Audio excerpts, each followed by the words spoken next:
Mitä on islam? Islam tulee arabian kielen sanasta, joka tarkoittaa Jumalan tahtoon alistumista, joten myös sana muslimi tarkoittaa henkilöä, joka alistuu Jumalan tahtoon.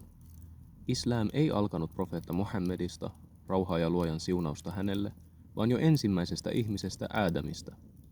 Kaikki Jumalan profeetat ja sanansaattajat olivat siis muslimeita, jotka alistuivat Jumalan tahtoon. Islamin sanoma on hyvin yksinkertainen, mutta aiheena islam on hyvin laaja, joten kerron teille asiasta hyvin lyhyesti.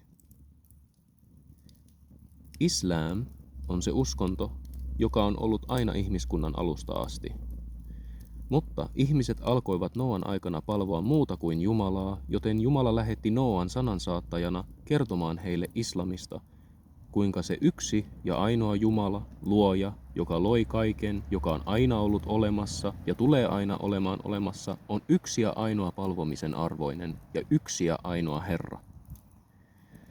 Nooan jälkeen Jumala lähetti monta sanansaattajaa monille eri kansakunnille, eri aikoihin ja paikkoihin, kuten Abrahamin, Mooseksen, Jeesuksen, mutta lopulta koko ihmiskunnalle Jumala lähetti profeetta Muhammedin, rauhaa ja luojan siunausta heille kaikille. Korani on siis ilmestys, jonka Jumala antoi viimeiselle profeetallensa, ja se on kirjaimellisesti sanasta sanaan ensimmäisessä persoonassa Jumalan puhetta, jonka enkeli Gabriel toi profeetta Muhammedille, rauhaa ja siunausta hänelle. Sitä ennen Jumala antoi ilmestyksen evankeliumin Jeesukselle, Tooran Moosekselle ja Abrahamille ja Noalle myös heidän omansa. Jokainen sanansaattaja siis toi uuden lain, ja tämä laki, sharia, on se, joka on johdattanut ihmiskuntaa siihen, mikä on oikein ja mikä väärin.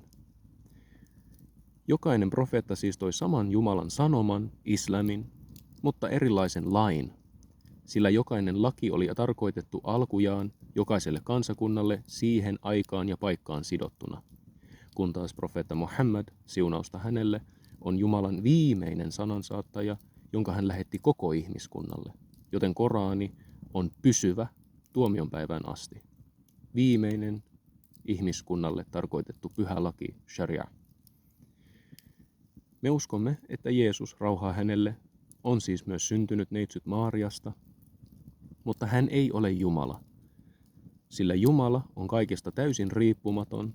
Jumala ei ole mies eikä nainen. Jumala ei ole mitenkään luomuksensa kaltainen. Luoja on aina ollut olemassa ja tulee aina olemaan olemassa. Joten mikään luotu ei voi olla luoja, ja mikään luotu ei voi olla palvomisen arvoinen, sillä kaikki luotut tulee tuhoutumaan. Vain ja yksin luoja, Allah, kaikkeuden Jumala, on palvomisen arvoinen.